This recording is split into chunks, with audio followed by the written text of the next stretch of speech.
Good morning बच्चों। Hindi grammar में आज हम सब सीखेंगे लेटर राइटिंग, मतलब पत्र लेखन।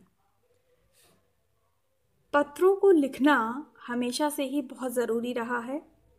जब हमें अपने से दूर बैठे किसी व्यक्ति से संवाद करना होता है, उससे बातचीत करनी होती है, तो वो बातचीत हम पत्रों के माध्यम से करते हैं। देखिए, पहले क्या होता था कि हमारे जो मित्र रिश्तेदार होते थे वो हमसे काफ़ी दूर रहते थे, तो उनको भी हम पत्र लिखा करते थे। और अगर हम किसी ऑफिस में काम करते हैं या किसी हमें ऑफिस के अधिकारी से बात करनी है, तो हम डायरेक्ट तो नहीं बात कर सकते हैं ना, तो उसके लिए हमको अपनी बात उनके सामने पत्र के माध्यम से रखनी होती थी। तो आजकल क्या है कि अगर हम अपने मित्रों और रिश्तेदारों से बात करते हैं तो पत्र नहीं लिखते, उनसे फ़ोन पर या मैसेज के थ्रू या व्हाट्सएप के थ्रू या फेसबुक के थ्रू, सोशल मीडिया के थ्रू जुड़ जाते हैं। तो उन लोगों को पत्र लिखने का काम अब ऑलमोस्ट ख़त्म हो चुका है, लेकिन ऑफिसेस में ऑफिसर्स के साथ, अधिकारियों के साथ, स्कूल्स में प्रिंसिपल्स के साथ अभी जो पत्र का फॉर्मेट है या जो पत्र के माध्यम से संवाद करना है, बातचीत करनी है, वो अभी भी जारी है। तो इस हिसाब से जो मैंने आपको बच्चों बताया, पत्र दो तरीके के होते हैं, एक फॉर्मल और एक इनफॉर्मल, मतलब एक औपचारिक और एक अनौपचारिक। अनौपचारिक पत्र हम अपने मित्रों, दोस्तों, रिश्तेदारों, घर वालों को या अपने पहचान वालों को लिखते हैं, और जो औपचारिक पत्र होते हैं वो हम किसी कार्यालय के कर्मचारियों को, अधिकारियों को, ठीक है, या किसी विभाग में या स्कूल में, इस तरीके के जो हमारे ऑफिसेस होते हैं मेनली, उनमें भेजते हैं। तो अब अगर हमें ऑफिस में अपना पत्र भेजना है तो पत्र को लिखने का तरीका भी हमें आना चाहिए। भाई, हम अपने मित्रों, रिश्तेदारों, घर वालों से तो कैसे भी बात कर सकते हैं, ठीक है ना। लेकिन अगर हम किसी दूसरी जगह पर अपने पत्र को भेजते हैं तो पत्र को तरीके से लिखा हुआ होना चाहिए। तो ये सारी चीज़ें हम तभी कर पाएंगे जब हम पत्र क्या होते हैं, कैसे लिखे जाते हैं, इन सबको समझेंगे। तो आइए इस चैप्टर को पढ़ना स्टार्ट करते हैं। ठीक है, देखिए, पत्र लेखन मतलब लेटर राइटिंग। हमें विद्यालय, सरकारी तथा दूसरे कार्यालयों में अवकाश, शिकायत, सुझाव या अन्य किसी बात के लिए प्रार्थना पत्र लिखने पड़ते हैं। हमें पत्र क्यों लिखने पड़ते हैं? अगर हमें अवकाश चाहिए तो हमें छुट्टी मांगनी पड़ेगी। अगर हमको अपने किसी बड़े अधिकारी से शिकायत है तो हमें उस शिकायत पत्र लिखना पड़ेगा। अगर हमें कहीं पर कुछ सुधार करवाने के लिए सुझाव देने हैं तो उसको भी हम पत्र के माध्यम से व्यक्त करेंगे। या अगर कोई और बात है तो हमें उसके लिए क्या करना पड़ता है बच्चों? प्रार्थना पत्र लिखना पड़ता है। अतः हमें प्रार्थना पत्र लिखने का अच्छा ज्ञान होना चाहिए। और इस ज्ञान में कौन कौन सी चीज़ें शामिल हैं, आइए देखते हैं। इस ज्ञान में देखिए क्या है कि जिसके लिए पत्र लिखा जाए उसके लिए पद के अनुसार शिष्टाचारपूर्ण शब्दों का प्रयोग करना चाहिए।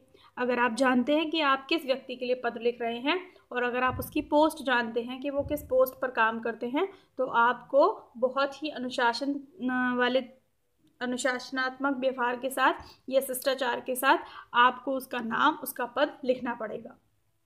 दूसरा, पत्र में हृदय के भाव स्पष्ट रूप से व्यक्त होने चाहिए। हृदय के भाव का मतलब जो कुछ भी आप बात कहना चाहते हैं उसको आप बिल्कुल क्लियरली लिखें, स्पष्ट तरीके से लिखें। पत्र की भाषा सरल होनी चाहिए और उसमें शिष्टाचार वाले शब्दों का प्रयोग किया जाना चाहिए। पत्र में बेकार की बातें नहीं होनी चाहिए, उसमें केवल हमें जो हमारा मुख्य विषय है उसके बारे में ही बात लिखनी चाहिए। पत्र में आशा व्यक्त करने के लिए छोटे वाक्यों का प्रयोग करना चाहिए। ठीक है, कि मेरा मतलब ये है, आशा मतलब मीनिंग ये है, उसके लिए हम छोटे वाक्य लिखें। पत्र लिखने के पश्चात उसे एक बार अवश्य पढ़ लेना चाहिए, जो कि अक्सर हम नहीं करते हैं, जो हमें करना चाहिए।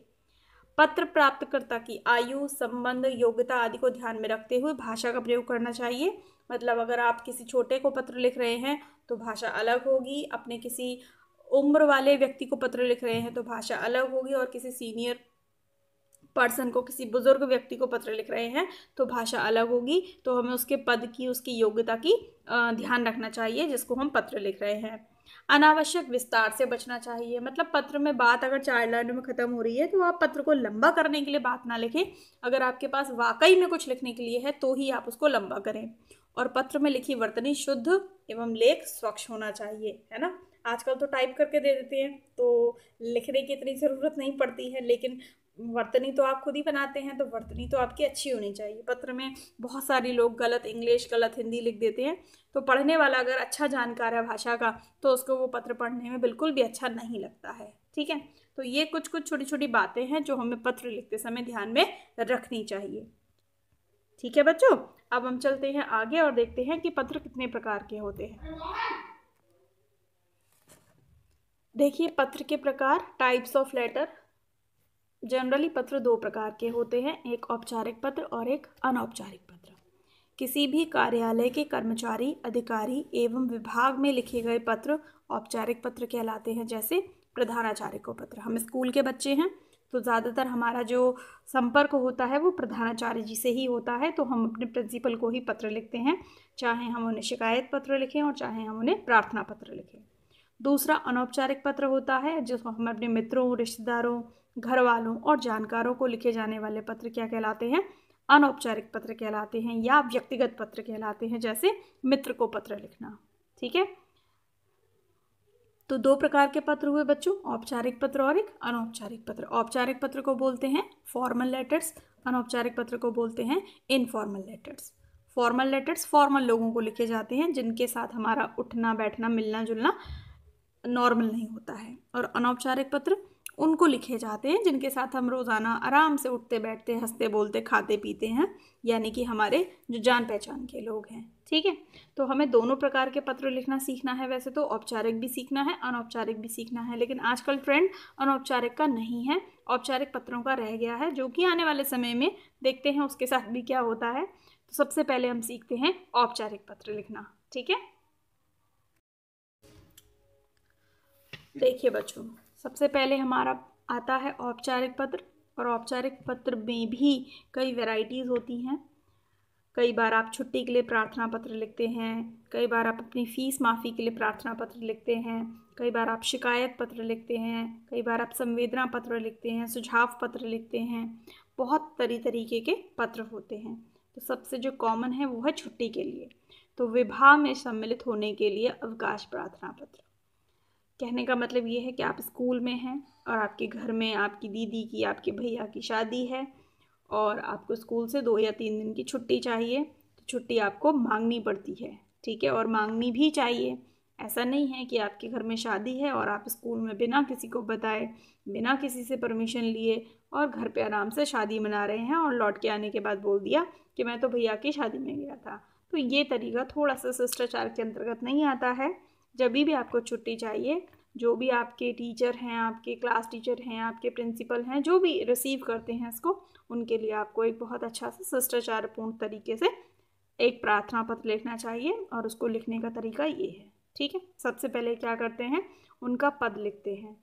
सेवा में, सेवा में का मतलब आप किसकी सेवा में पत्र दे रहे हैं, तो सेवा में किसकी सेवा में दे रहे हैं, प्रधानाचार्य महोदय की सेवा में दे रहे हैं।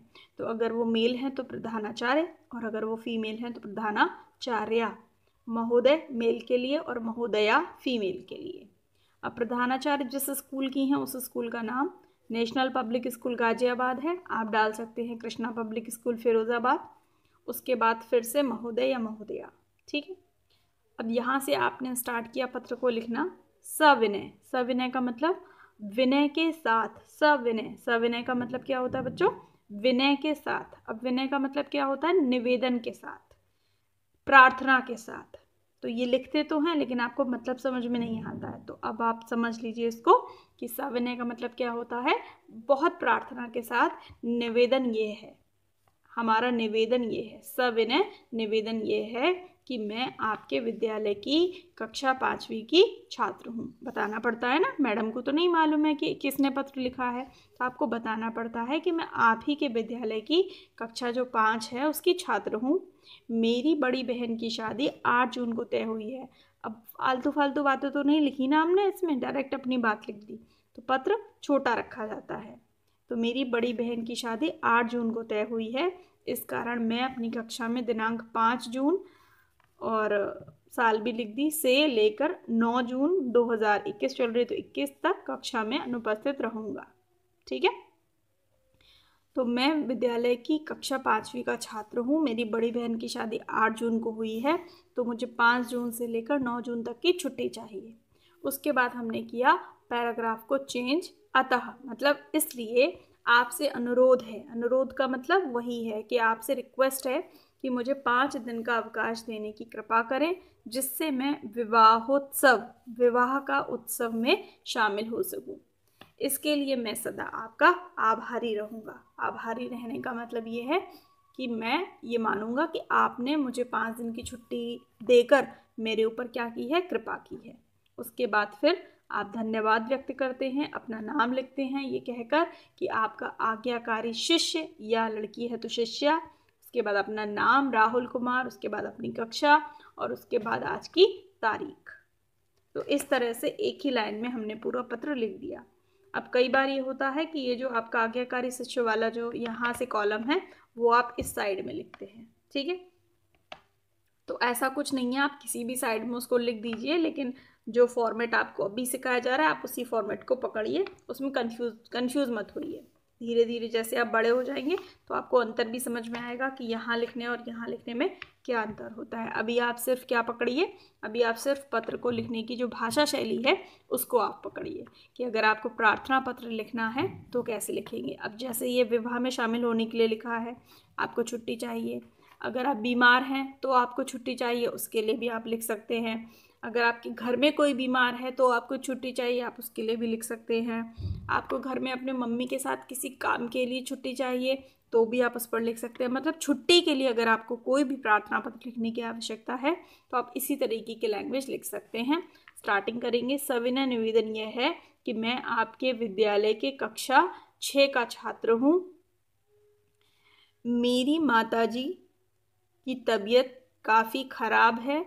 पिताजी शहर से बाहर गए हैं, अतः उनका ख्याल रखने के लिए मुझे घर पर रहने की आवश्यकता है। अतः आपसे अनुरोध है कि मुझे माताजी का ख्याल रखने के लिए विद्यालय से 2 दिन का अवकाश देने की कृपा करें, जिससे कि मैं अपनी माताजी का ध्यान रख सकूं और उन्हें दवाइयाँ दे सकूं या उनका इलाज करा सकूं, ठीक है।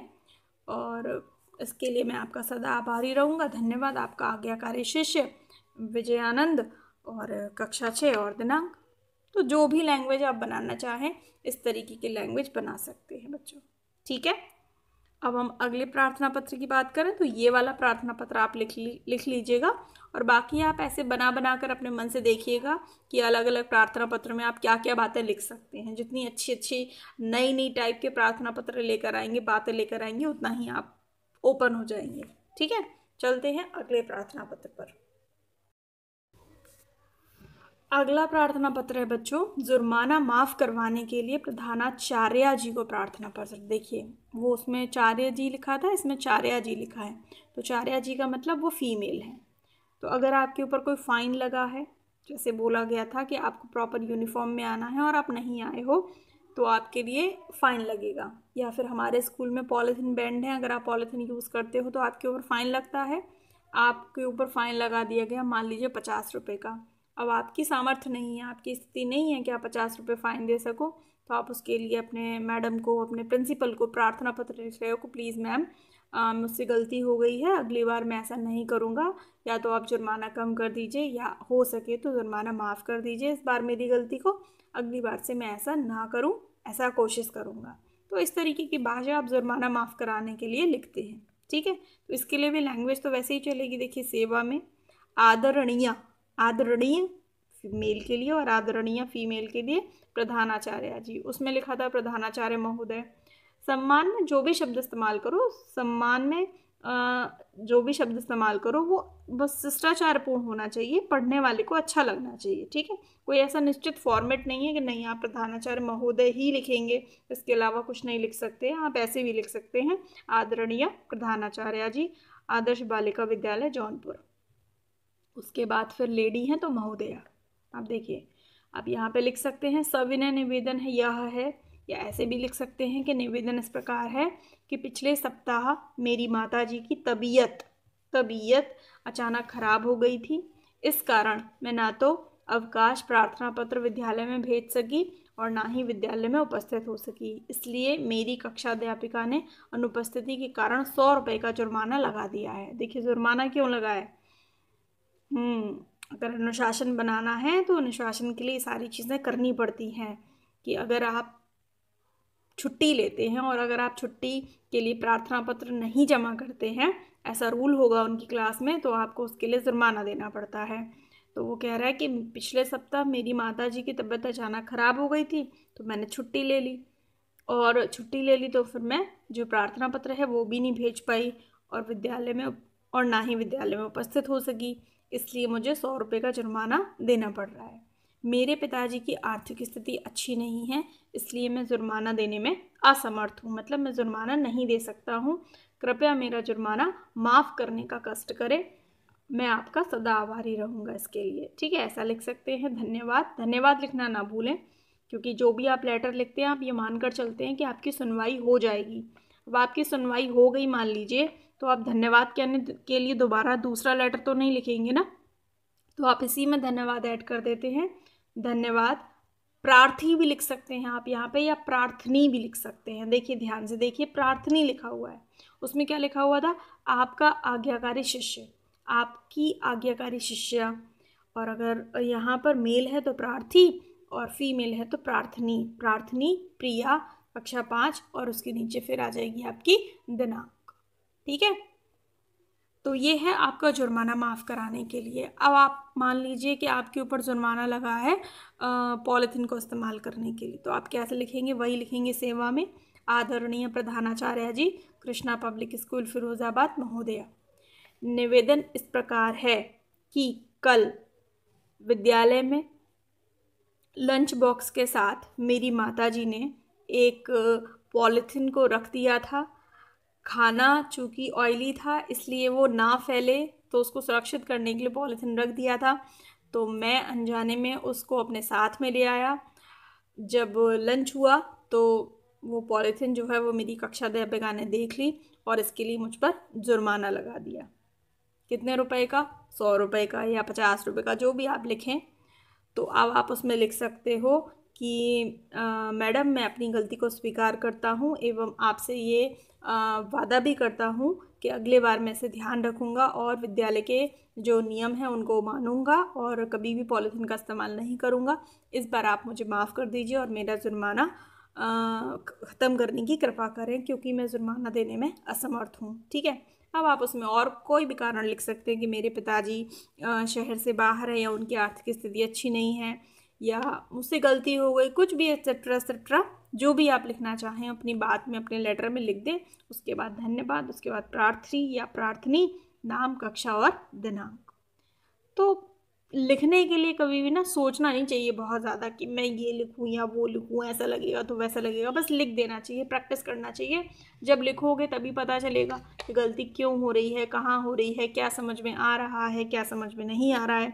अगर सिर्फ याद करोगे तो लेटर कोई याद करने की चीज़ नहीं होती। बच्चों, मैं आपसे ये नहीं कहूँगी कि आप मैंने 2 लेटर पढ़ा दिए तो आप 2 लेटर याद कर लीजिए, नहीं। केवल ज़िंदगी में आपको यही 2 लेटर तो नहीं लिखने हैं, ऐसे बहुत सारे एप्लीकेशन, बहुत सारे प्रार्थना पत्रों को लिखना है। तो आपको केवल फॉर्मेट पकड़ना है। आप दोनों लेटर हैं, दोनों आपके सामने मौजूद हैं, आप दोनों का फॉर्मेट पकड़िए। और अलग अलग कारण हैं, भाषा दोनों की लगभग लगभग सेम है, बस कारण आपके डिफरेंट हो जाएंगे, तो आप उसके अकॉर्डिंग लेटर लिखिए। ठीक है, तो फिलहाल आज आपने 2 लेटर पढ़े हैं, तो इन 2 लेटर को लिखिए और बाकी के इनके ऊपर कितने टाइप के नए नए लेटर बनाए जा सकते हैं उनको बोलिए, पढ़िए, अपने घर में जो आपके बड़े हैं, मम्मी हैं, पापा हैं, उनको सुनाइए। ठीक है, और चाहें अगर आप ज़्यादा पढ़ने वाले बच्चे हैं, आपको लिखकर पढ़ना अच्छा लगता है, तो आप लिखकर भी देख सकते हैं। ठीक है, टॉपिक आप कोई सा भी सेलेक्ट कर लीजिएगा अपने मन से। ठीक है, तो ये 2 लेटर आपको तैयार करने हैं। ओके, तो अब हम आगे की चीज़ें नेक्स्ट वीडियो में कवर करेंगे। Till then, take care of yourself, bye bye.